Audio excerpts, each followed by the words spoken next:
and they can't hear very well, so they're having to rely on their eyesight, which is fairly good, actually very good. Zebra eyesight. Them and impala can see quite well. I'm sorry, so I think it's a combination of things, but I don't think it's like we're seeing now. Eventually, they've decided, right, we're coming down, we're going to have a drink. Did you see that?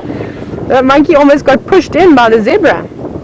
That was hysterical. And look at that, you're going to get a lovely reflection coming through as well. So it's going to be a perfect opportunity, everybody, to take a few little screen captures. I'm even going to take one or two because that is just too special not to snap away. So if you hear that clicking sound, that's me taking my screenshots. Look at this. This is, I couldn't have actually asked for anything better. It was definitely well worth the wait this afternoon. And I haven't even had to go anywhere. I've just been sitting at this dam, waiting anxiously for these hippo to come through. That's beautiful. Really, really lovely.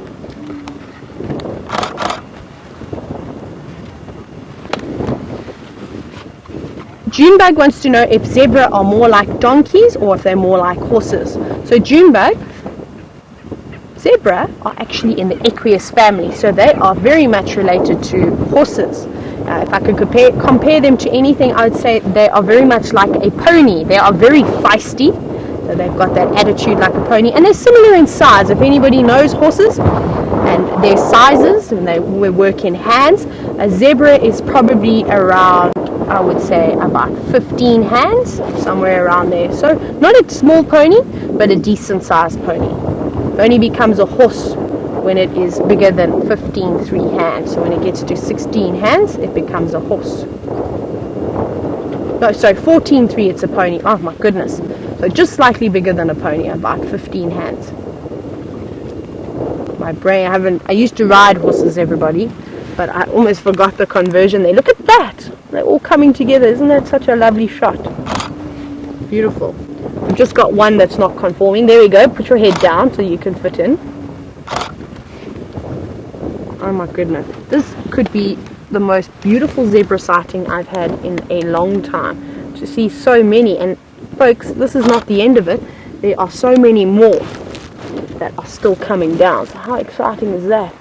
And you'll see them though. When one moves up and gets out the way, you'll see how a few others also just pop their heads up just to make sure that they've missed something. Now look at these guys coming running down now. Oh wow, look at that. I hope you're all taking lots of screenshots because this is very special, everybody. Very, very special. Come on, you can do it. Oh, wow. And that lovely golden light as well. It's just changed now too. Perfect timing. Everything is honestly on our side today. I couldn't ask for a better afternoon, and I'm so lucky to be spending it all with all of you at home who are watching this. This is an ideal sighting. Any guide would want this sighting for their guests. So you are all very, very lucky. Things like this don't happen on a regular basis. Let's watch our hippo very quickly. Our hippo is doing a roll. Look at this. Roll, hippo, roll. He's completely submerged himself now, or almost. Let's see, he's on his side at the moment. Come on, do a big roll. Come on, I'm just taking the camera off of the zebras, and now look at you, now you've gone camera shy. Well, he's not going to stay under there forever. We're just going to have a quick look, because I think this hippo may do a good roll for us, which will be quite exciting to see. Are you, aren't you? Hippo, you're not going to be my friend for too much longer if you carry on like this. I can just see the bubbles coming up. Come on. Alright, not doing a full roll. Okay, let's watch the zebras rather. They seem to be behaving a little bit better. There we go, that's nice again. And the last group of the zebras now, just on their way down. Hello guys, thank you so much. Even though it was so quick, and it was so worth it though. So for those of you who have just joined us, we are watching an incredible herd of zebra that we've been waiting for about an hour and a half to come down and join us at Red Dam on Arathusa. Remember, if you'd like to ask me any questions or if you want to comment, you're welcome to either hashtag Safari Live, or you can even email us at questions@WildEarthTV. See, they're all a little bit frisky at the watering hole. Come on, guys, take turns. There's more than enough for everybody.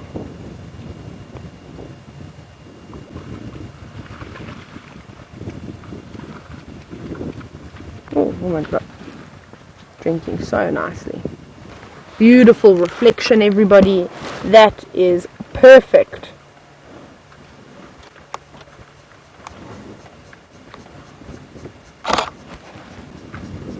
Lovely, lovely, lovely. Look at those three with their heads in a row. That's beautiful.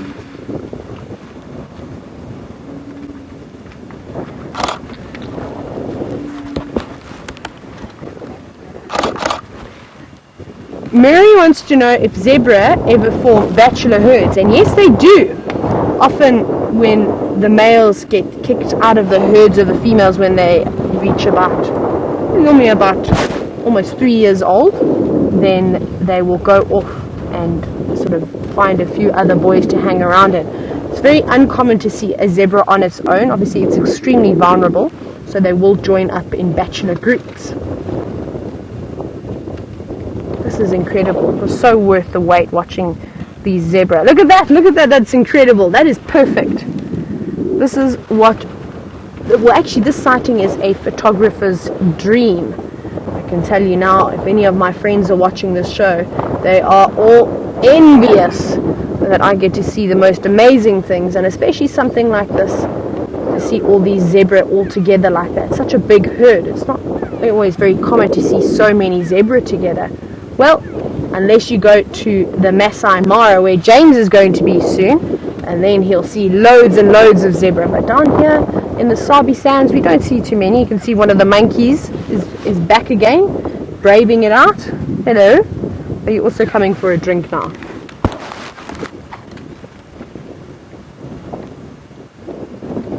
Beautiful. What an incredible, look at the way they're going up as well.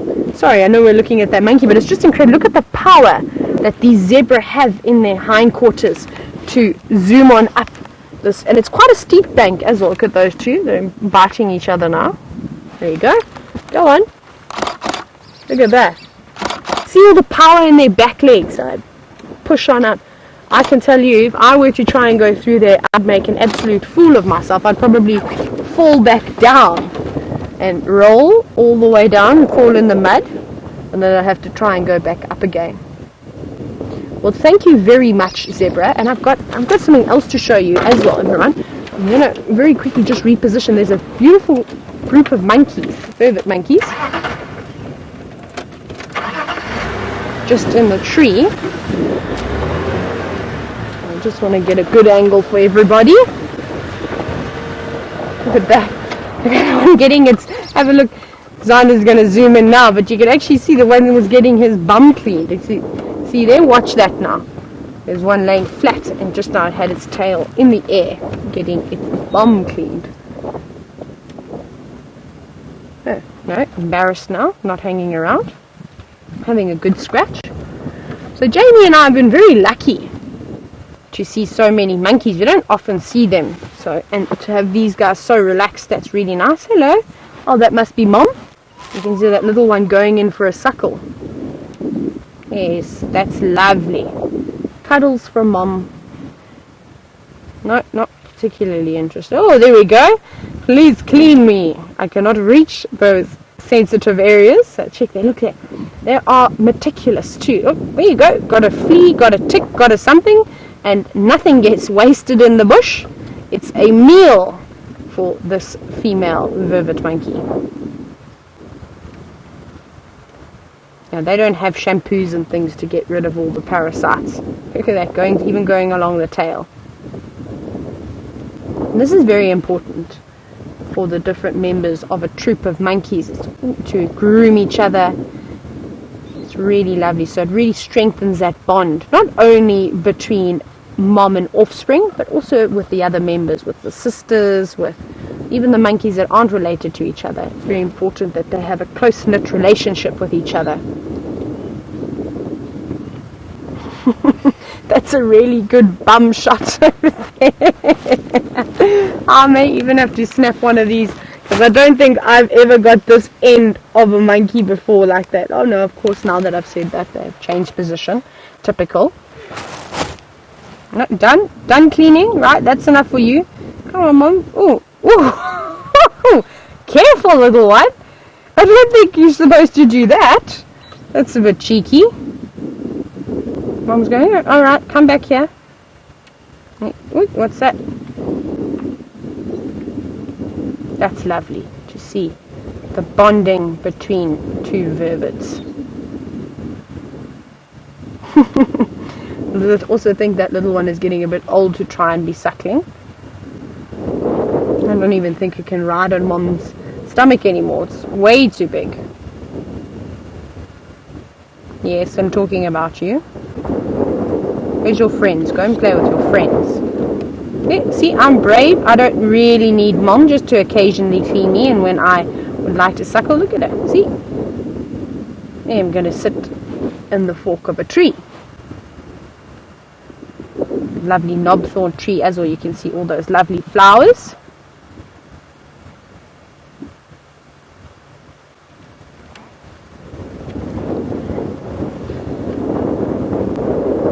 While I carry on sitting with these Vervet Monkeys just to see what they get up to, and shoot on over to Jamie and see what feathered creature she has now.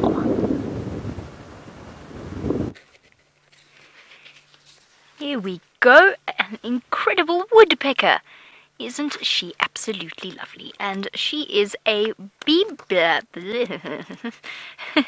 I was trying to remember the pages of my book at the same time as talking, and it didn't go so well. She's a bearded woodpecker, so the largest of our woodpecker species. Where'd she go? Oh, no. How terribly rude of her. Well, okay, that's all right. That's not a panic. There she goes. Haha, I see you. I'm going to catch you on camera one more time before we go into a little bit of a lesson.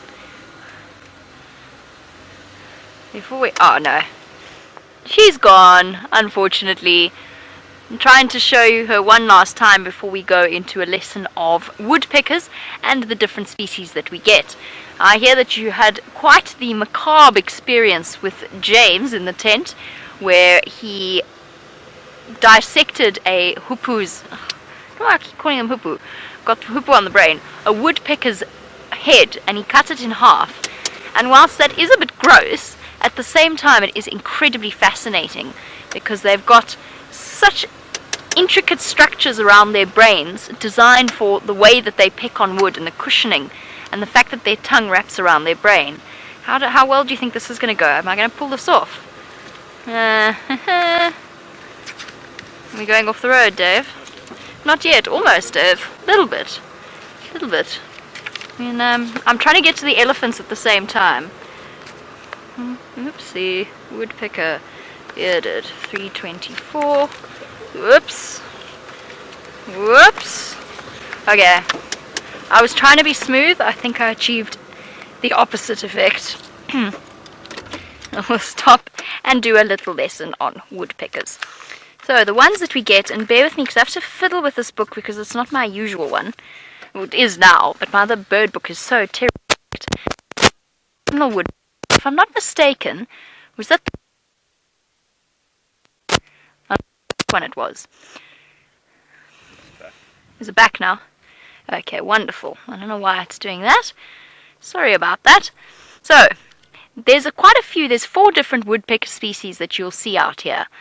And they all have the subtlest of distinctions. So the cardinal, let's start with the cardinal. Let's do a birding lesson.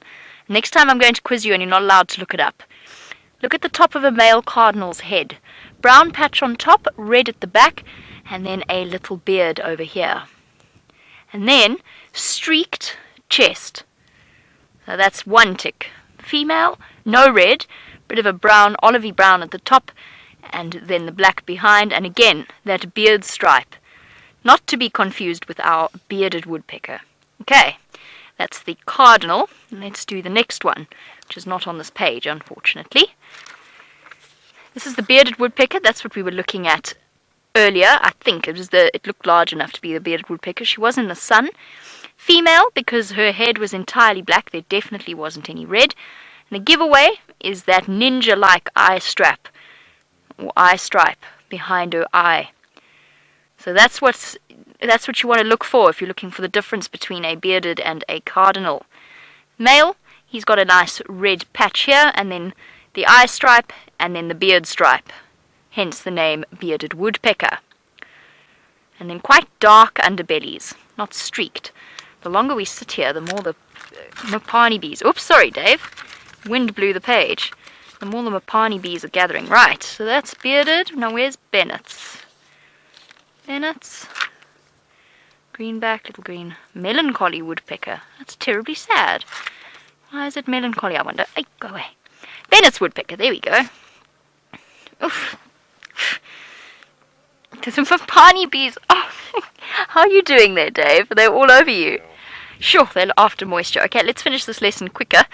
So, nice red head, and then a red throat stripe, or beard stripe. So, totally different. And here's where it gets very confusing. The female bearded looks totally different. She's got a black cap with a bit of red as well, and a brown throat. So look at the difference here. She doesn't actually have a stripe here at all. It's white.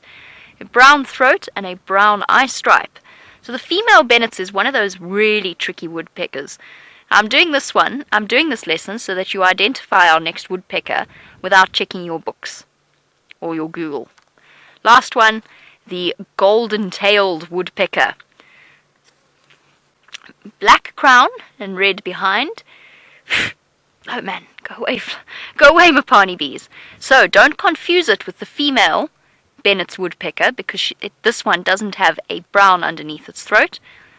So the golden-tailed woodpecker, nice streaky underbellies, and then the female with her red head, and she's actually got a little red stripe here as well on the bill. Now, sorry, he, just look at this quickly, because this is the most confusing. He looks very, very similar to the Bennetts. Both of them have the red eye stripe, and both of them have the red cap on the head. But the Bennetts has more of a white face, whilst the golden-tailed, which is also slightly larger, if I'm not mistaken. Oh no, they're much the same. Sorry, my mistake, they're much the same. It's got much more of dark streaking around the face, not dots, like the Bennett's has. Right, I hope you've all taken very concise and clear notes. There will be a test later, if I can find a woodpecker. And you're not allowed to cheat. You're not allowed to Google. Let's go find these elephants. I'm hoping they've had enough time to move out into the open.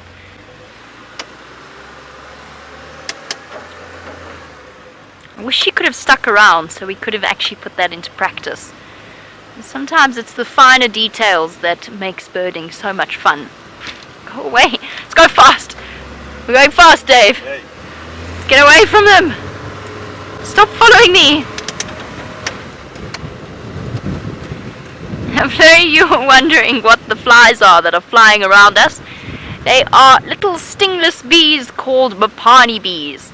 And they are completely harmless, just very irritating. They're after the moisture on our faces, our eyes, our sweat. And they sometimes go into your ears in search of moisture there. They are... I don't know how that one managed to stay on board, but somehow it did. So they are fantastic little creatures that make amazing honey. And they are probably... Ooh, that's very nice. It's turned into a birding afternoon this afternoon. Sorry, Dave. There we go. A lovely crested barbet. I like stopping for crested barbets. A dark feathery cap. Another bird that almost matches a woodpecker in terms of the strength of its bill, incapable of constructing holes in wood. Look at that. You can see how serious that beak is. The wind is making that crest look amazing. Nice opportunities to just take some very pretty screenshots.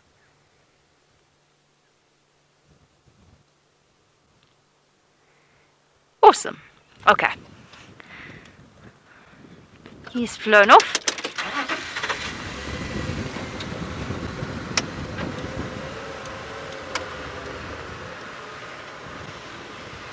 James Bear, I haven't seen a golden-tailed woodpecker. I'm trying to think if anybody's seen them on any of the live drives. I haven't seen a golden-tailed woodpecker. Used to see them all the time where I worked. They were probably the most common woodpecker species that we saw, which is a little bit more towards the Drakensberg Mountains. And yes, you're absolutely right, of course, they do occur in the Kruger. I haven't seen one. I'm not sure whether any of the other viewers can remember seeing a golden-tail on live drive.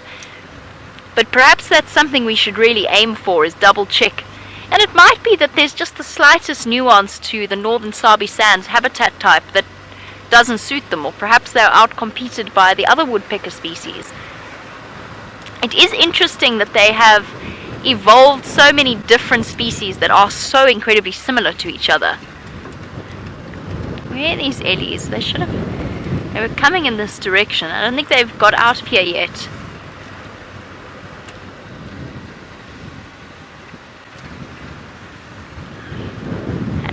The subject of birds we see and seeing more of them. James Dungan, no, the crested barbets are not migratory. None of the barbet species that we get here are. What you might find is they're birds. I mean, they might move to places, let's say closer to the Drakensberg, that's had a little bit more rain or something similar. But I don't know if we've been seeing more of them because we've been stopping more for them. We have recently upgraded cameras for at least Wendy, which means that both vehicles are on an even keel when it comes to the camera's zoom ability. And that might have biased us towards stopping for more of the barbets. I don't know. That they're not migratory species. One of the weirdest things is that I've never managed to put a black-collared barbet on camera. And I don't know why that is. I hear them all the time. That do puddly do puddly do puddly do puddly do. And I'm sure you must see them on the dam camera, but I've never yet managed to get the cousin of the crested barbet, the black-collared barbet, on camera. And these Ellies, after all the noise they were making, haven't popped out here. I'm most disappointed.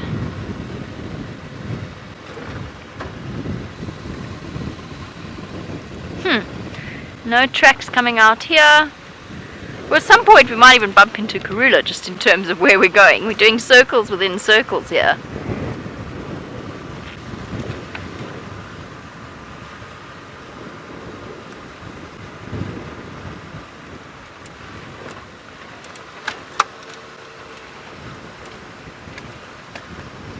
Where are these Ellies? They might have changed direction. Let's see, we might catch them on twin dams. Perhaps they're on their way towards the dam pan. The pan.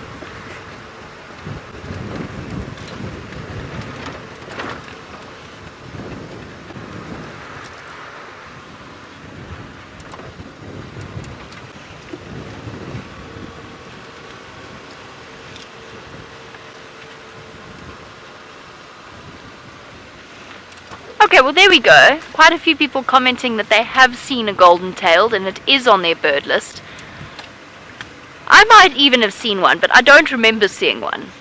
I've seen bennets once or twice. I've mostly seen bearded, and I've seen one or two cardinals. Maybe I have seen a... No, I don't think I have seen a golden-tailed. But there we go. Quite a few people commenting that they have seen golden-tailed woodpeckers here. So there we go, James. They are around.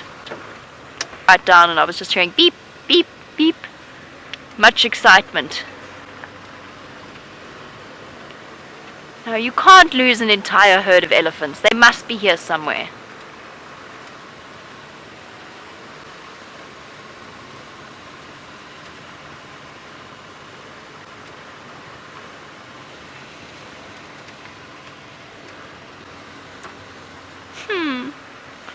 They haven't come out of here, so they must just be in the... Maybe they stopped for a rest. Maybe a little one stopped for a sleep. Nope. They've vanished. The mammal species of Djuma are avoiding me today. Although, that's not true. A nice Nyala and dwarf mongoose monkey combination.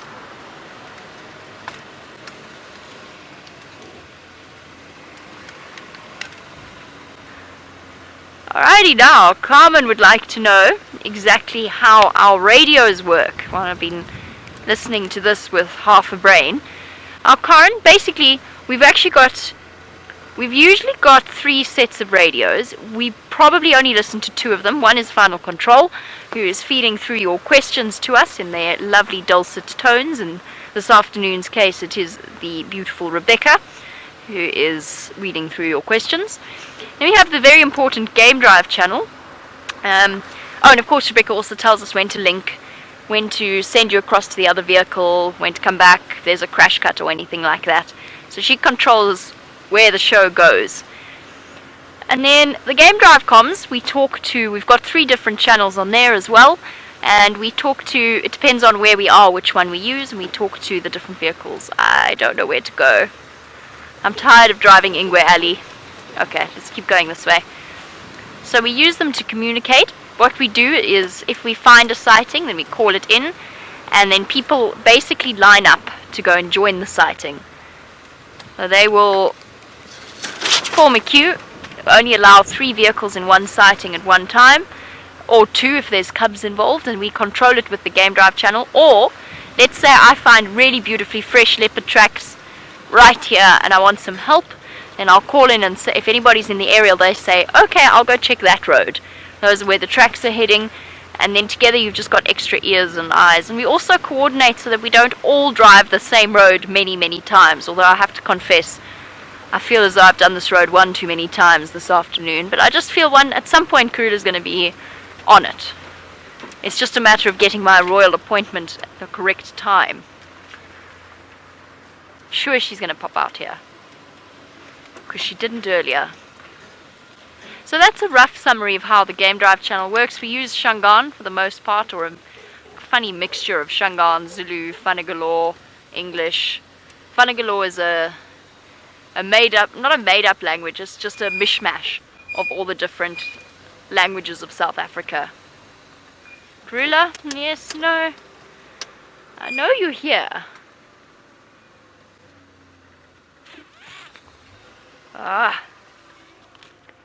Okay.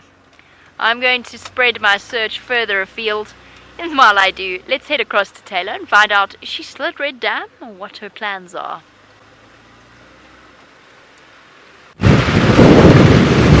I am not at the dam anymore. I have moved away. We spent almost 2 hours at the dam and it was so exciting.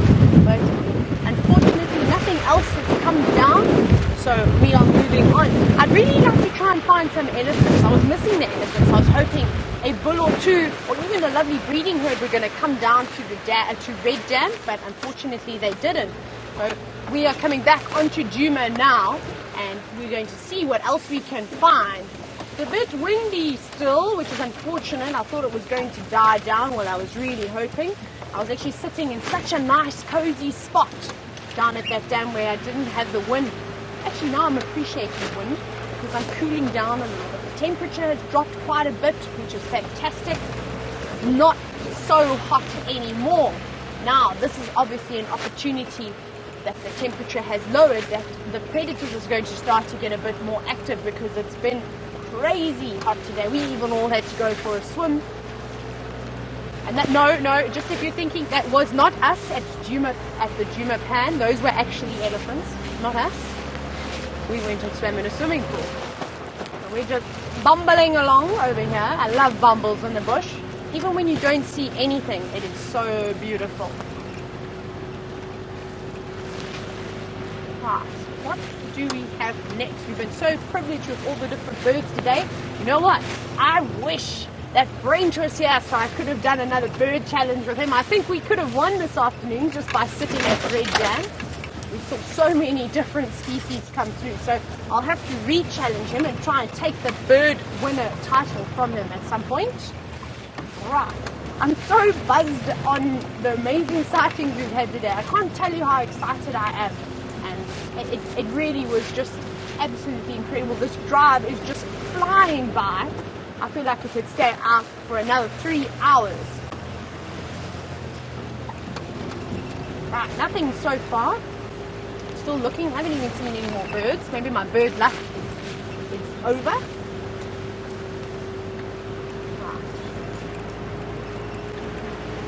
remember everybody, we are live at the moment, and I'd love to hear from you all. If you'd like to send us a comment or a question, I'll happily try and answer them all to the best of my ability. So you can either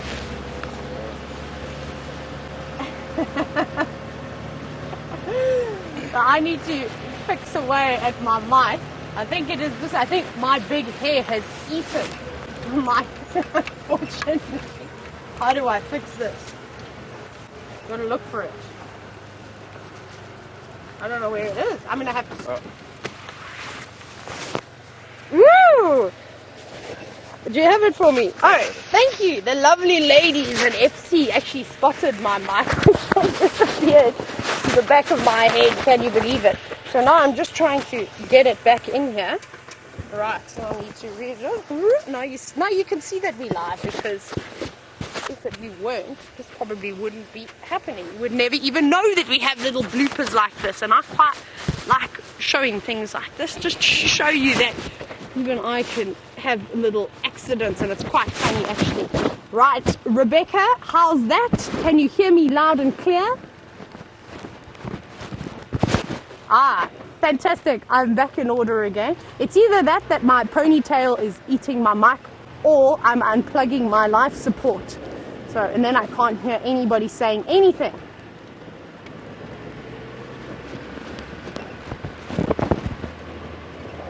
I think we're going to have a phenomenal sunset again this evening. It's so spoiled. And I think we could have a full moon this evening. So I wonder when we're going to start to see that moon. I haven't spotted it yet. Eggsy, have you seen it yet? Ah, Rebecca's just told me that there's going to be a lunar eclipse tonight. How wonderful is that? I can't wait to see that. And we've got some wildebeest up ahead. Have a look at this. Should I go stealth mode? Let's go electric, everybody. We're going to roll on in. Rolling in on a safari. I don't know. You'll learn that singing is not my strong point. Ah, all the wildebeest are having a nap at the Great Balanites tree, which is very famous. Hello, wildebeest. Sorry to disturb you. Don't stop your siesta on account of me. Look at this little one here who is just watching us. I wonder if this is not the same small group of wildebeest that we saw this morning. And we actually were focusing on a young juvenile wildebeest like this, and we weren't too far away. And because it is so hot, I don't think they would have moved great distances. I think they may have been resting right in this spot, in fact. You can see that they're still laying down, some of them. Hello, wildebeest. So the wildebeest are hysterical animals, and like I've been saying over the last few days, is these are a part of the ugly five. Can you believe it? We have got the big six birds, we've got the small five, we've got the ugly five, we've got all these amazing things to offer you. Hello. Just relaxing. Having a grand old time. Though I don't know if I'd want to be a wildebeest.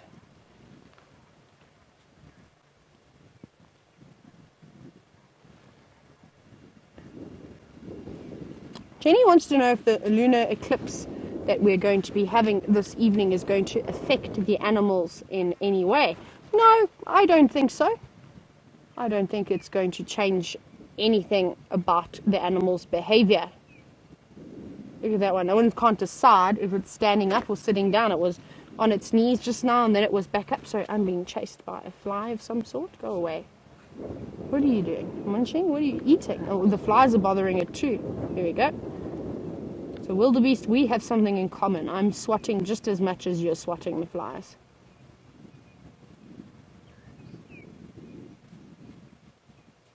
Isn't it exciting that we're going to be able to soon see James on safari in the Masai Mara, watching these wildebeest do these massive migrations. I've never gone to see something like that, and I hope that one day I'll be able to go on holiday and have a look for myself.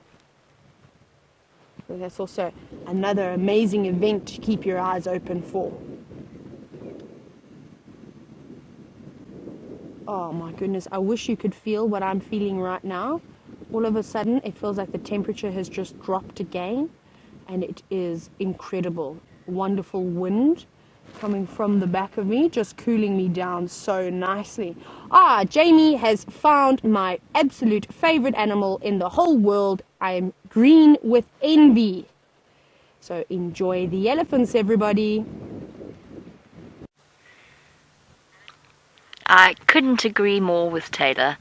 And we have finally caught up with an elephant herd. Not the elephant herd I was looking for, but we have caught up with an elephant herd. And what a lovely, peaceful scene it is in front of us, which is nice. Because as I said before, the elephants are often unsettled on these hot, windy days. This little one thought about giving us a little bit of a head shake. I'm assuming it's a little boy, just by its behavior. But he's relaxed again. And I think they're all appreciating the drop in temperature. Because if we feel as hot as we do on a day like today, imagine being the size of an elephant and just how warm they must get. And of course they do have their giant air conditioning units in the form of massive ears, constantly flapping. And their ears are working very hard on a day like today. A beautiful female in front of us. She's quite a big girl. She's currently occupied with digging something out.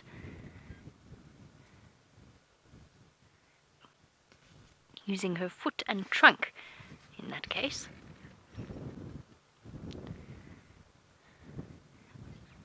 Nice moment just to sit and watch them peacefully for a second.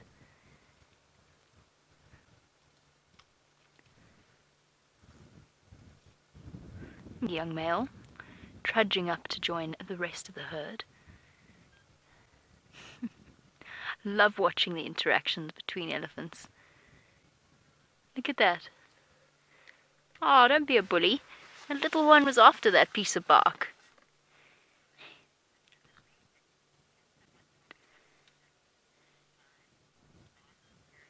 And Lars Eriksson, who is a new viewer, it is wonderful to have you on board. Absolutely fantastic. It's always lovely to hear a new name on our live safari experience. So Lars, we are in the Greater Kruger National Park area, right up in the northeast corner of South Africa, coming to you live twice a day, every day, for 3 hours in the morning and 3 hours in the afternoon. Now Lars would like to know what exactly the Big Five are. We're looking at one of them. The Big Five, the term Big Five is actually an old reference to hunting practices and the 5 most dangerous animals to track down and hunt, which is a little bit unfortunate, which is why we tend to, personally I tend to sort of steer away from the Big Five terminology, just because of the history that it holds. The elephant is one of the Big Five, the lion is another, the rhinoceros, the buffalo, and the leopard. Those are considered to be the 5 most dangerous animals to track down and hunt on foot. I prefer to think of the Big Five, though, without reference to that history. I prefer to think of them as probably the most, I don't know, it's a difficult one. The animals that people tend to associate the most with South Africa and with the African bush.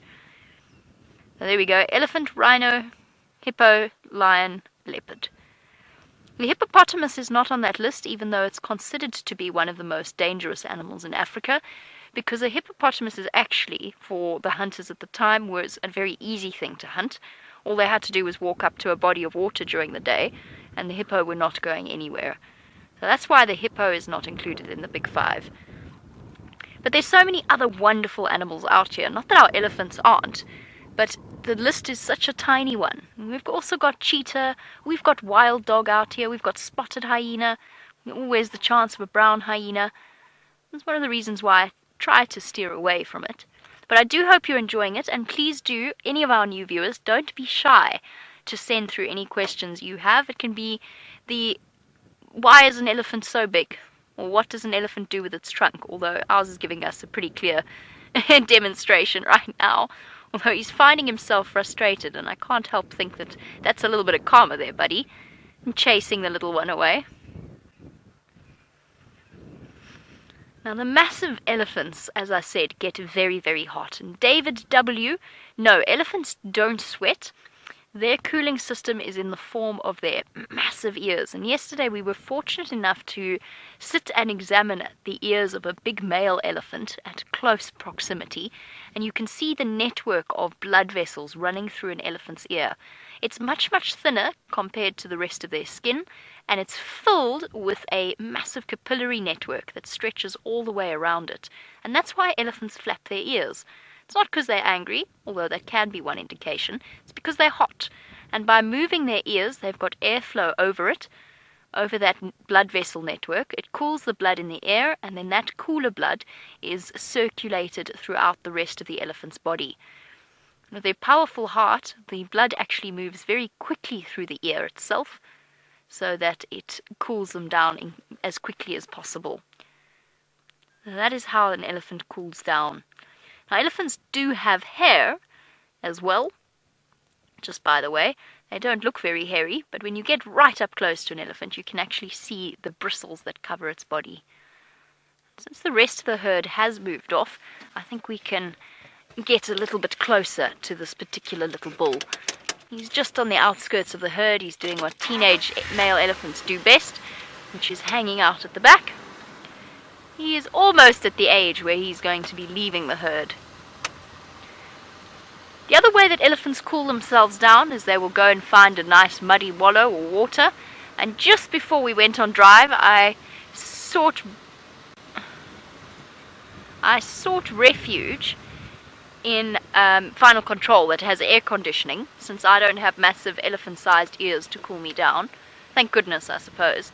And I was watching the elephants have a fantastic time having a little bit of a swim. Hello, boy.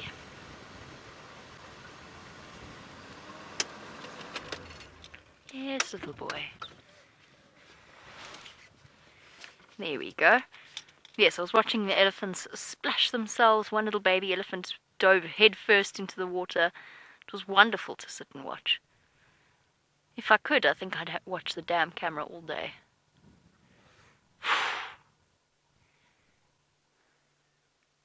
That tree's gone. That's the end of that tree. Don't even know what it was. Hello, boy.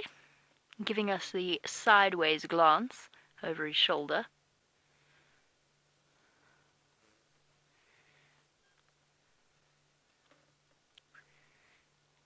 He's eating on the run.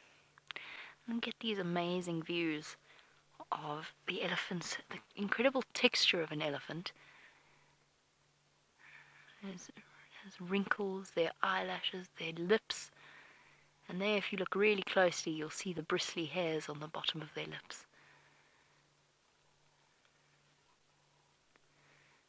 The dexterity of that trunk as it twists and turns. And I've spoken before about this. I speak basic elephant, I think, in terms of my ability to read their body language and their reactions. So I probably have a better understanding than the majority of the world, but I speak basic elephant language. But there's a whole range of complexity, and I don't think as humans we have scratched the surface of understanding these amazing animals and the way that they communicate with each other. I saw something on Joyce Poole, who of course is one of the people that actually first suggested that elephants were communicating with each other through those low frequency rumbles. I was watching her talk about elephants and the trunk, and she was interpreting just the tiniest twists, the curl of the tip of the trunk. It was fascinating to watch. They do tell you so much if you just know how to speak their language.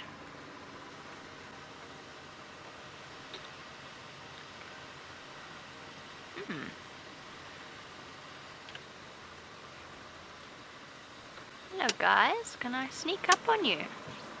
I'm going to get cross. Now, of course, skin diseases are particularly fresh in our minds, what with the death of the Styx cub. And Andreen, you've asked a really lovely question, and I don't know the answer to it. Can I come through, Mommy? Alright. I'll stop here. How's about that? Andreen wants to know if there's any skin diseases specific to elephants in the same way mange is for cats and dogs. I don't know. I know that with giraffe, for example, they're particularly prone to a variation of the herpes virus that gives them those polyps on their skin. And I know that for black rhino, they get very, very bad raw patches of skin from a fungal infection that is specific to black rhino. Only black rhino get it, and they get it with the worst during the summer months. So those I know, but elephants, I'm trying to think if I've ever seen any kind of major skin disease on an elephant, and I don't think I have. We've seen the odd sort of almost polyp growth type thing on the end of a trunk. No, Andreen, I don't know of any, but that doesn't mean there isn't one. I haven't heard of one though, and I haven't seen them. I've actually never seen an elephant with a skin disease, which is interesting. That is a really, really good question, because I want to know what it is about black rhino that makes them prone to the disease that they get, and it doesn't affect an animal that is very similar, white rhino, for example, or an elephant.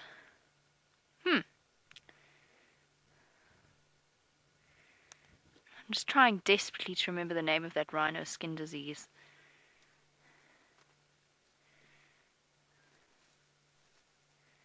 Oh, I can't remember. It's so frustrating.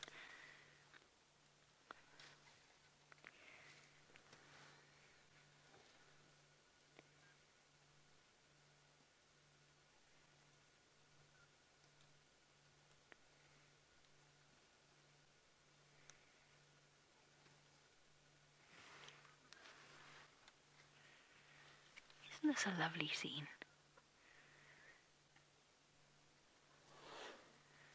Every now and again, a deep breath out through the trunk, clearing away any debris that might have been gathered up into the trunk itself.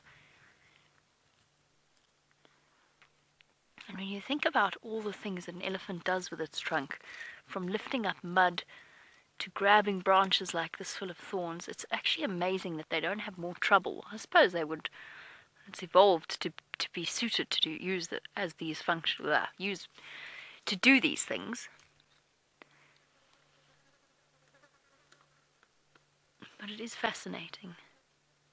That, of course, is one of the big differences between African and Asian elephants. Not the trunk itself, but the tip of the trunk. In elephants, they have in African elephants, they've got the two finger-like projections, and you can see it there. And those little finger-like projections at the end of the trunk are dexterous enough to pick up the smallest thing from the ground, the smallest twig. In Asian elephants, they've only got the one on the top. Just watch the way that she's using it to strip away the acacia branches. And that actually brings me back to a subject that I raised on the sunset safari 2 days ago when I was in the tent. And I was thinking about why it is that different thorns have evolved differently. What it is that makes some thorns straight and long and strong, and others hooked and short and sharp. And I was trying to work out exactly what it was that caused that difference in the way that thorns evolved. And Debbie in Vancouver, you sent through a really thoughtful email to Final Control, and I did get it. Thank you very much. I did receive it, and I have gone through it, and I think it's a very, very interesting thought. And there's a complex variety of reasons as to why the thorns of trees have evolved the way they do. Because, of course, when we watch elephants devour trees with thorns, they're not bothered at all by what is meant to be the tree's strongest defense mechanism. Look at that. She's shoveling mouthfuls of those long, sharp, white thorns straight into her mouth. There you go. Whole branch is going to go in. It makes you want to wince. Look at that. Imagine doing that. I'm not even going to dare you to do it. You'd be crazy to do it. How's that for the strength of the skin in an elephant's mouth? In the meantime, little ones are having an amazing time. We're talking about keeping cool. This is another way that elephants protect their skin from the harsh African sun, gathering up trunks full of dust and giving themselves a thorough coating. It just helps to protect the sun a little bit, the skin a little bit from the sun. And at the same time, I have to be honest, I think they do it because I think it feels nice. Lovely. And on our sunset safari, it seems as though Tayla has also had some elephant luck, and she's got little ones playing in the cool of the evening.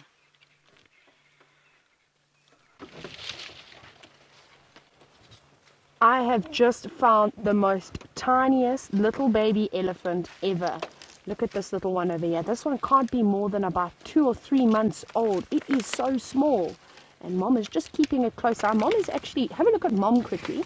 Gosh, she's pushing over the trees. We're having lots of luck with Mom, but I am just keeping an eye out on her, because she did chase that young elephant calf just behind her away from the little one that was playing a little bit too rough. But how precious is this tiny thing over here? Okay, it doesn't even know how to use its trunk, not even a little bit. So definitely less than 6 months old, and very, very young. Like I said, I don't think it's more than 2 or 3 months old. Hey, you are tiny, and do you even know what a vehicle is? I don't think this one even knows what a vehicle is. I'm glad Mom is not bothered about this little elephant's curiosity. We've got to be a bit careful. Look at that. I don't know what to do with my trunk. Hello, Mom. It's okay. Sorry, everybody. I just want to move back. Relax, my beautiful lady. We are just admiring you. Just going to give her a little bit of room, everybody, just because I noticed that she was quite protective over her little calf with another elephant. So she wasn't too comfortable with us. She just flared her ears slightly, but it was because that little one was actually getting too curious. Look at it there. That is amazing. I think this is the youngest elephant I've seen since I've been here. This is incredible. I was wondering where all the tiny tots have been hiding. And thank you, Mom, for being so kind and letting your little one come so close to us. That was a great first interaction to have with such a young calf, and hopefully it will remember that, and it will be quite happy to see vehicles the next time. Here comes another big female. You can see, look at her over there. You can see she's secreting liquid from her temporal glands, so she must be quite stressed at the moment. I don't think she's got, I think this is her calf over here that was walking next to that other elephant. So I think she's maybe slightly stressed because of the drought, maybe lack of food. Maybe she's soon going to be coming into estrus again, because her calf does look that it's about 2 years old. And they give birth every sort of 3 to 4 years. So possibly, maybe she's coming into estrus again. So she could be also slightly stressed from that. But I'm so happy that I just managed to stumble across this elephant herd in the middle of the road. Because I was talking about trying to find them earlier, which I'm really happy about.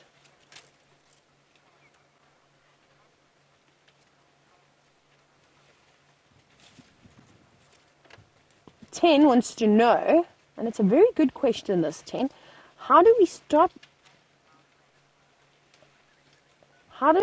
supposed to stop an elephant from charging us if we're out on a book? Oh, Ken, sorry, Ken, I misheard that, so the comms have been a bit static today, I think, with all this heat wave that we've had.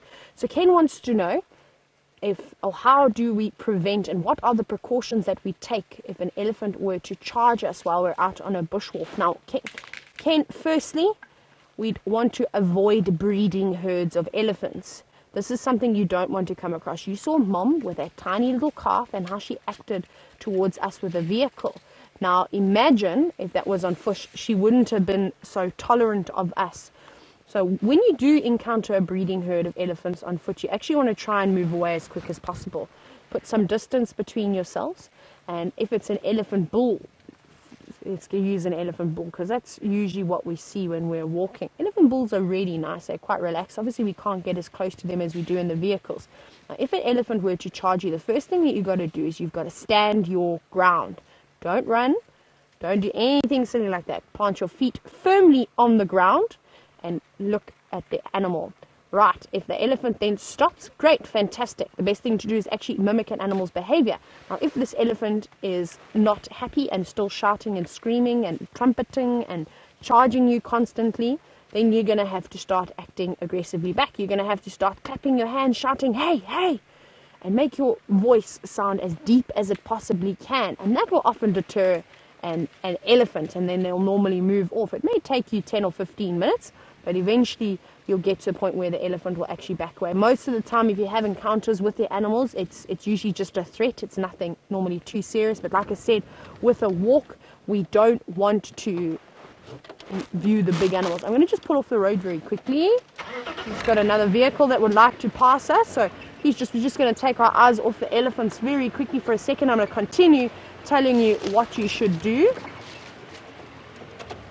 So, like I said, now if you get into the situation where you've got a breeding herd that is now surrounded you, now you're going to get yourself in a little bit of trouble, and you are going to have to be very careful. Obviously, you're going to have to try and get yourself a big tree. You're going to have to try and get yourself a termite mound. You're going to have to try and find something along those types of natural features that you can hide behind. Because remember, if you get in between a mom and a calf, you're going to be in a lot of trouble. And they might not be as forgiving as, say, perhaps a big male elephant. But remember, when you do bushwalks, we don't want to view big game on foot. It's very dangerous. We've got these wonderful vehicles that we're driving in that we can get more than close enough with. The bushwalks are really to focus on the smaller things, which is quite nice. So Ken, I hope that answers your question.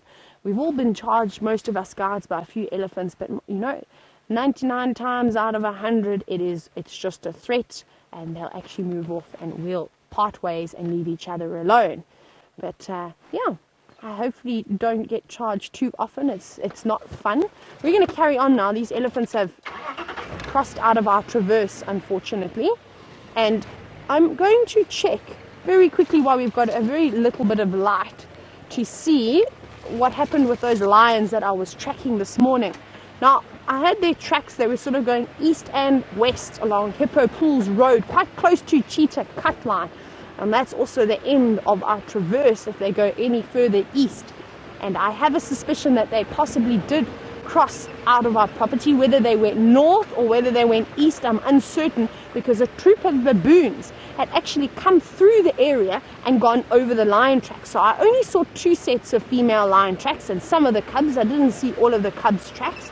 But remember, how I have been saying is that they don't always walk one behind the other. Sometimes they will split up and go around and take different routes. So we're going to head back to Jamie, who's still sitting with the giants of Africa, while I carry on searching for the lions.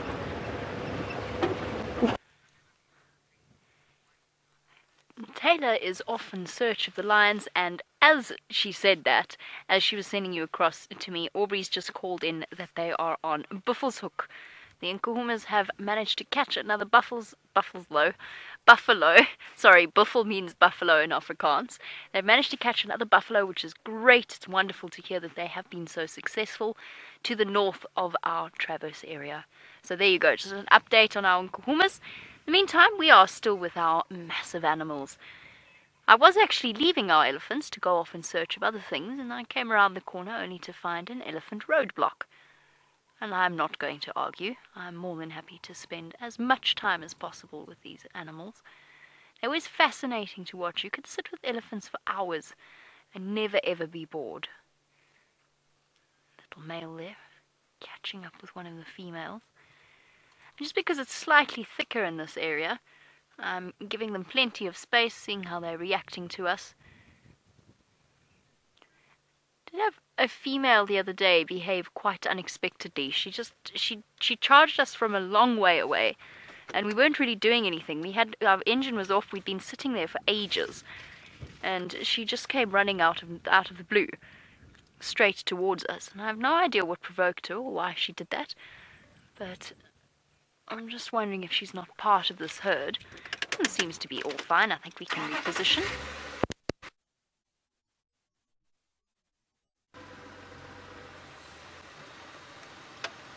Hello, Ellies.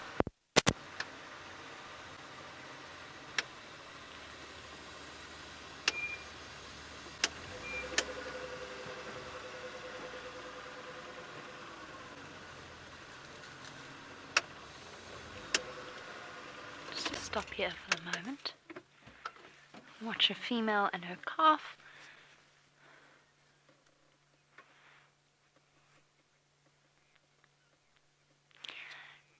And hello to Nelly, who is a new viewer. It's lovely to hear a new name once again. You wanted to know what the weight difference is between a male and a female elephant. And the answer is it's significant. When a female elephant just reaches sexual maturity for the first time, she's probably no more than about 3 tons in weight. And your average bull elephant is probably sitting at around 5 to 6 tons. Oh, look at the little one. Stopping to have a quick snack. Oh, come on, Mom. I want to drink. It's supplementing its vegetation diet with a little bit of mama's milk. Almost a little bit too old to be suckling still. So Nelly, a male elephant can be almost double in size than the female. They are absolutely massive. The largest ever recorded male was sitting around 9 or 10 tons in weight, which is absolutely massive. 9,000, 10,000 kilograms. I've read once, I think, of an elephant estimated at 12,000 kilograms. I can only imagine how enormous that particular creature must have been. We got some amazing shots yesterday of one of the bigger bulls, male elephants, that I have seen in my time on Djuma. He was just wandering around quarantine, perfectly mannered, lovely male elephant.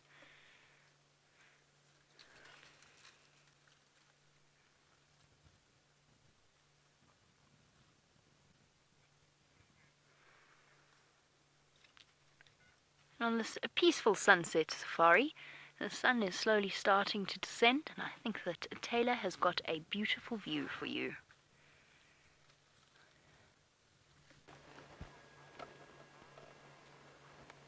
So this morning, Jamie had the opportunity to view the magnificent sunrise. She stole it right under my nose.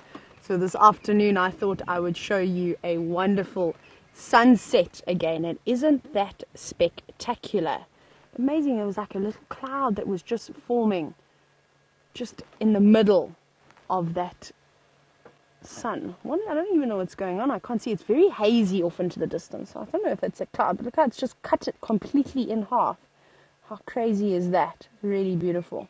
And it's going down so quick, and I just absolutely love to listen to the last calling of all the birds. And actually a few elephants are actually slowly making their way towards us. Can you believe it? It's quite difficult to see them, but they are coming this way, and I suspect that they could possibly cross in front of us at any moment. That's one thing I absolutely love, is to be able to get a silhouette of an elephant at sunset. You look just straight ahead on that animal pathway. That's why I think you can see the animal pathway so clearly. That's why I think that they could come straight out over here. Though with elephants, you know, as you've seen over the years, if you've been watching or if you've had the privilege of going on safari, is that elephants don't need a designated pathway. They can just make their own. We keep getting elephants trying to push down trees. We had so much luck today. It's been amazing. From this morning sighting to this afternoon, seeing that little Ellie, that was really stunning. I'm hoping that they decide to go and see. There's another one over there, hidden away quite nicely. We're having a real elephant safari this afternoon, which is, in my books, the best safari you could have. And thank you, Jamie, for that update. I believe she was telling us about the Nkahumas, how they are on Buffalo's Hook. So hopefully they finish up whatever they may be eating and head on back to their home. Come on, Ellies, come towards us. We're waiting in anticipation. No, I'm going to push that tree over and get the roots. Look at that. Bye-bye. You are now dead, tree. Oh, go away, flies. Look at that. Using their feet once again and those wonderful digging tools to help them either dig for roots and to strip the bark off of the trees. Sometimes they need to put their foot down on the branch and then find a little bit that's coming loose and then pull it off with their trunks. Hello, elephant. You got something delicious? Yes, I've got something delicious.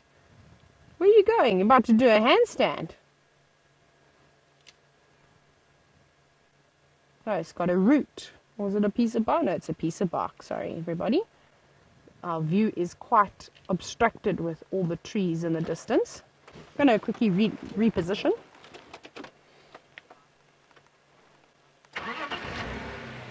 Sophie, hello, good evening. Oh, I can't even start the vehicle. Sophie wants to know, how do these elephants eat all those branches with all those thorns on them without having to get hurt? Well, Sophie, I don't know if you've ever spent much time in the garden, but when you are gardening, I'm sure you've noticed that your hands become quite calloused and obviously a lot harder, and it makes it quite easy for you to work in the garden. Now, it's the same thing with elephants. However, they do also have much thicker skin than what we have. So those thorns don't always bother the elephant. So a combination of thick skin and quite a thick tongue as well. And it doesn't bother them. But what's even better, and what I've only ever seen the elephants being able to do, is they'll break a branch, say it's got some thorns on it, pop it on the ground, pop their foot over it, turn it over with their trunks, and they do that, and they actually scrape their feet up along the branch and make sure that they get rid of most of those thorns. The new thorns, which are quite soft, doesn't really bother them, but like I said, with them being used to eating this type of vegetation all the time, they are so used to it. Let's see if we can get a little sneak peek of this elephant over here that's eating on a bush willow. Everybody seems to be eating the bush willow at the moment, well, the elephants in particular, enjoying the bush willow species of trees. Must have very juicy bark at this time of the year. There we go. Come towards us. Yes. They're actually coming towards this other animal pathway that is just to the left of us. So hopefully they come straight here. And these look like bulls that are tailing that breeding herd that we had a few moments ago. Not a few moments ago. Probably about 10 minutes ago. They're youngsters. So the one on the right looks slightly older. The one that's coming in on the left looks slightly smaller. I reckon they're both anywhere between the age of about 18 and 22 years old, somewhere around there. They've now left the herd and are tailing the breeding herd. I don't think they're quite comfortable with the fact that Mom said, right, you have to leave home. And they're going to live a solitary life for most of the time. These two have obviously just joined up for companionship while they're getting used to the idea of living on their own. And some people may say that it's quite sad and it's quite cruel, and how do they live on their own? But, you know, they get used to it. They don't know any different. Yes, they've come from living with a family, but it only takes a few months for them to get used to the idea. Because when they go to the breeding herds, they're not really the most favorite. The females will push them around and actually act quite aggressive towards them, sort of saying, we don't want you here. So why hang around with people that don't want you around anymore? And that's why they head off on their own. And these guys have got lots of growing to do before they can even think of mating with any of the females. And the females know this too. They will not let these boys mate with them. Come on, chaps. You're on your way. Now, I love elephant bulls. I think they're fantastic when they're not in must.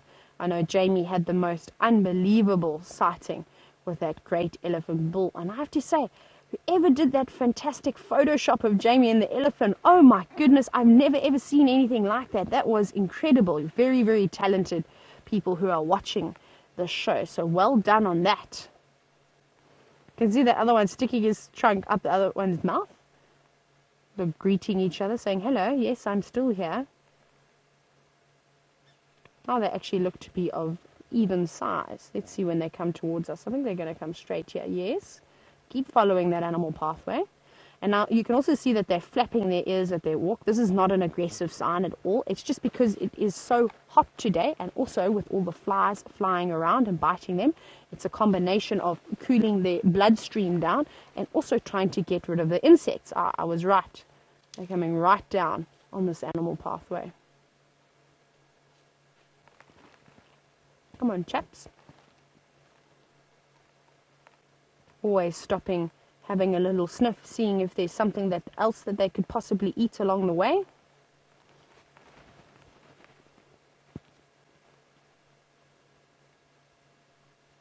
Hello, naughties. Yes, you two look like troublemakers.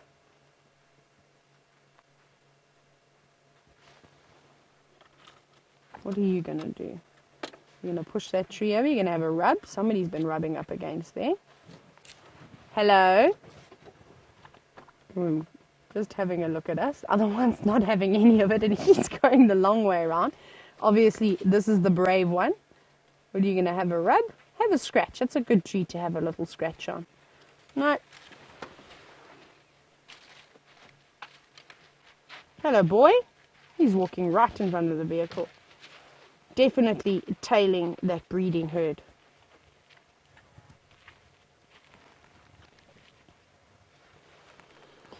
Right, everybody. My elephants are racing away from me, apparently. Obviously, maybe I need to have a shower or something. I don't know why they're running away like that. But let's head over to Jamie and just check what's happening on her side. Luckily, my elephants are not racing anywhere, and we've still got this wonderful sighting in front of us. I have a suspicion, I'm not 100% sure, but I have a funny suspicion that that's actually the female that charged down the road towards me. I'm not 100% sure. I didn't take time to take stock of her different markings and identify her, but I did notice she had quite long, thin, quite pointed tusks. I think it is her. And she's perfectly relaxed now, calm and feeding. You can see the dirt and plant material smeared across the top of her tusks.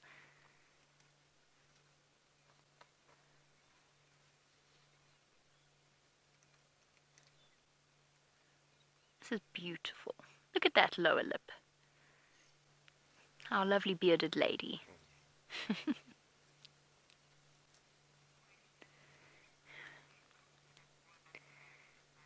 Oh, there we go. Perfect opportunity to answer Vicky's question.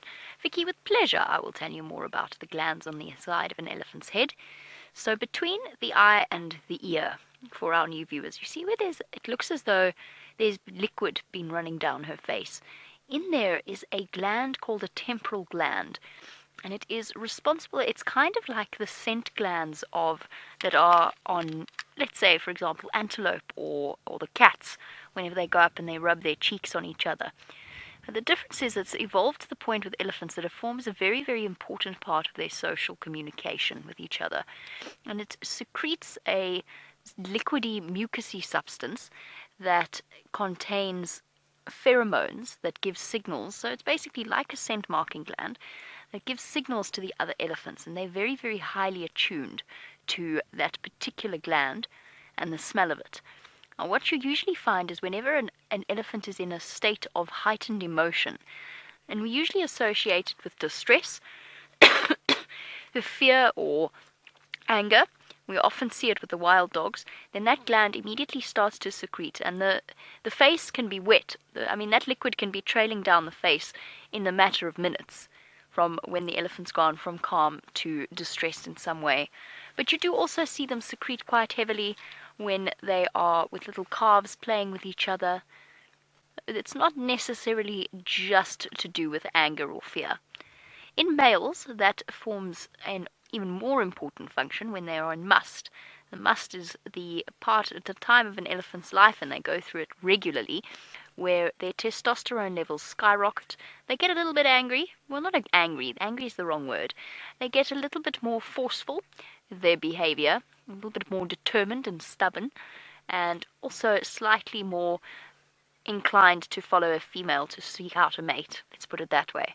And the temporal gland in an elephant bull in must swells up. You can actually visibly see it swollen.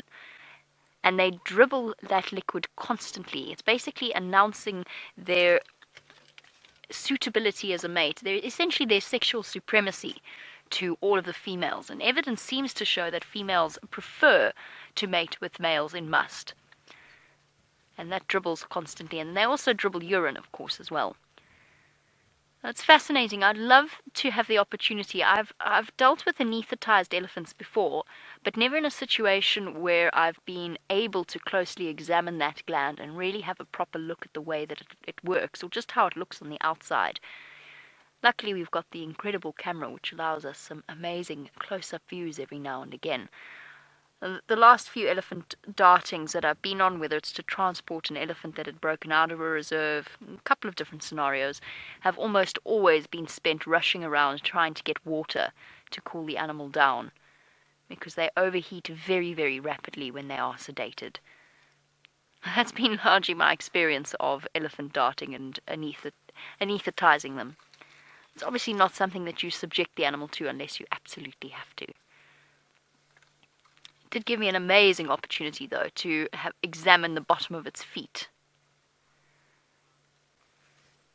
Now, Tahin, you want to know how many elephant herds there are in the Sabi? I honestly don't know. So it's a difficult question to answer because the Sabi is open to a massive area, to the Kruger National Park, to the Manyeleti in the north, and that in turn is open to places like the Timbavati, the Klasiri, and Baluli. In other words, the elephants come and go as they want. We have boundaries, but they do not. There are no fences between them and the other reserves. So it's difficult to say exactly. I would say this afternoon on Djuma, we've probably got about 5 different herds wandering about. I've seen evidence of at least 5 different herds, and Djuma is quite a small property.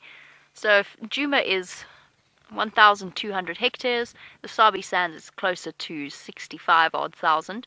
You times that by, let's conservatively times that by 25. So what did I say? 5 elephant herds on Djuma times 25 is roughly 125 elephant herds. But that's some really not that's not accurate mathematics. That's me guessing, giving you a little bit of an estimate. Maybe roughly 25 elephant herds, and lots more elephants. Absolutely. Gracie, I think that almost every day. Gracie is 9 years old and she's come up with the best idea. I've often said it would be nice to be an elephant for a day, but Gracie's taken that even further, and she's definitely got a better idea than I had. She's saying, wouldn't it be great if we could have a hat that we could put on so that we could talk to the elephants? If I had a hat like that on, I'm not sure I'd ever take it off. I think I'd be involved in long conversations with the elephants for a very, very long time. Gracie, you're a genius. We need you to invent one for us, please. Please, can you invent a hat for me that will allow me to understand the elephants? I think that's a very clever idea. Don't you, Dave? Yes. I would cash in all my savings. I would invest everything in a hat that would allow me to talk to elephants. Imagine all the things they could tell us, Gracie. All the stories they could tell. Especially the big females. All the things that they've seen come and go. Beautiful idea. Well, it does seem as though Tayla has had success with one of our most beloved elephant characters. And Gracie, I think there's a good chance that we might get to see Olympia, that we named after your elephant, and of course the lovely Benjamin.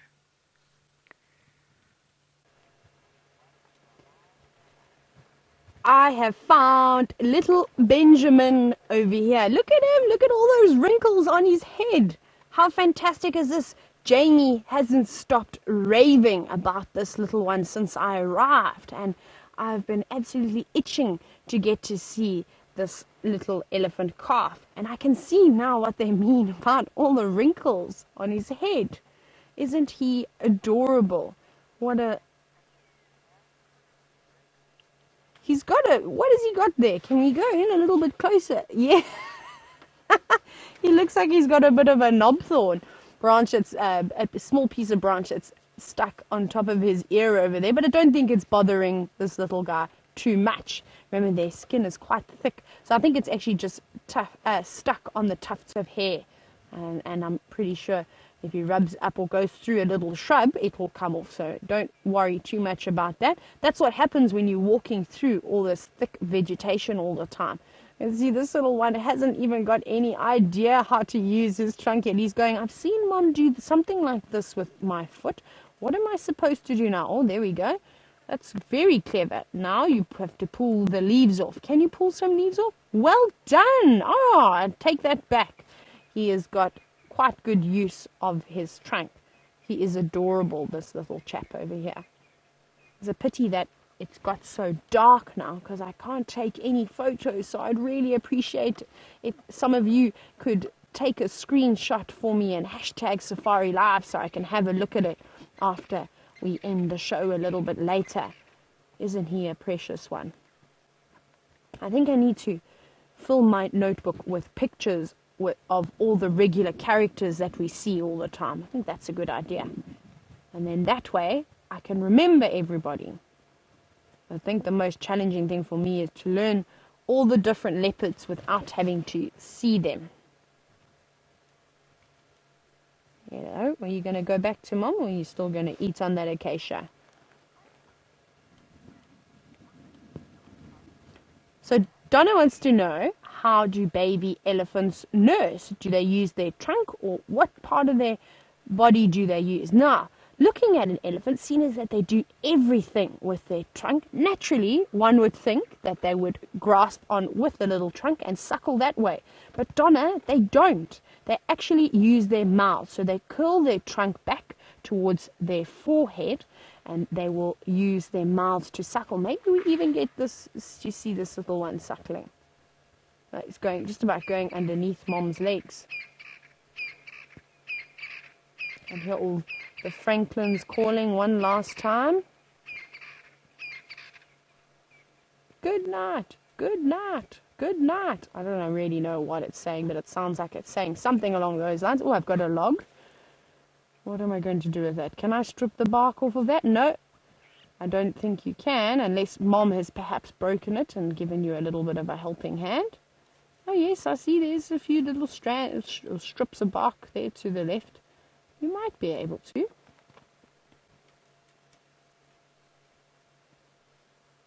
Beautiful. It's so peaceful and so quiet, and it's cooling down so nicely this evening.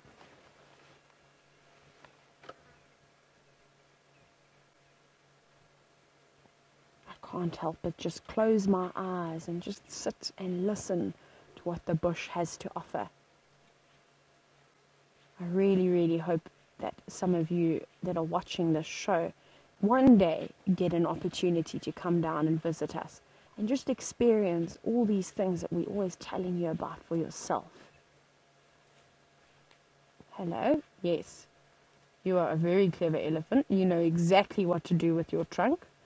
That didn't look like a particularly juicy piece that you're munching on over there.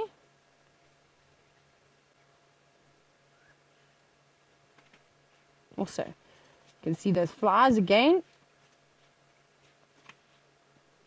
Look at them, elephants swatting their tails like crazy. I wish they would take their own advice, really, because I've told you about how you can burn elephant dung and it can get rid of all the insects around you. I'm surprised that elephants don't do that. I suppose they don't have a way of making fire, but I think it would be great. Imagine a little tin of some sort filled with elephant dung just attached to their tail, so that as they swat it like that, all that smoke comes out and helps get rid of all the insects that are bothering them. And you'll see how she's particularly scratching around her ankles. Do you see that? Now there's actually a lot of blood vessels around the ankle, around that sort of area. And like with us, the little insects want to go straight towards a blood source, so they'll often go around there. Usually you can see a lot of ticks around the insides of the elephant's legs.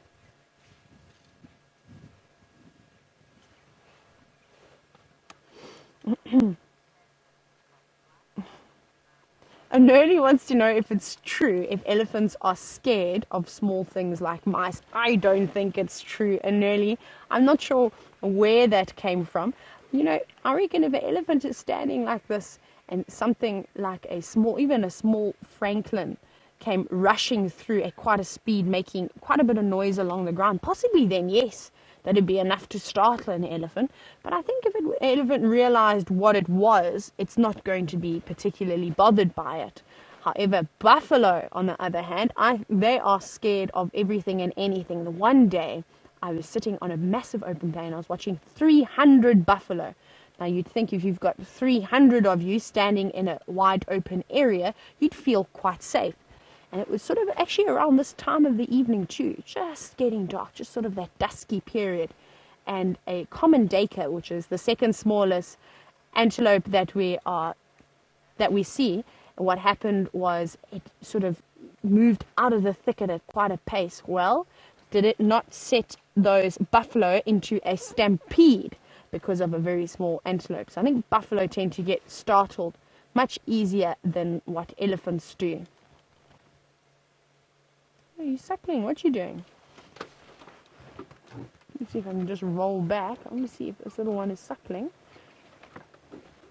Yes, we are. Are we suckling? Can you see that? It's getting a bit dark. No, not anymore. I think it wants to. No. Going. I'm gonna go underneath, Mom. Excuse me, Mom. Coming through. Don't mind me. Now you can also see that Benjamin is a boy, not just by his name. There we go. Yes. No, why did you do that? We had such a perfect view and I rolled back. Look there, little one having a suckle. Well, trying to have a suckle, but Mom's too busy swatting the flies, unfortunately, and not giving little Benjamin an opportunity to have a drink. This is beautiful.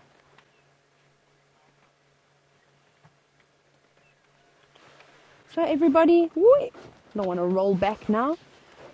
We're getting to that time of the day where unfortunately I'm going to have to say goodbye to you.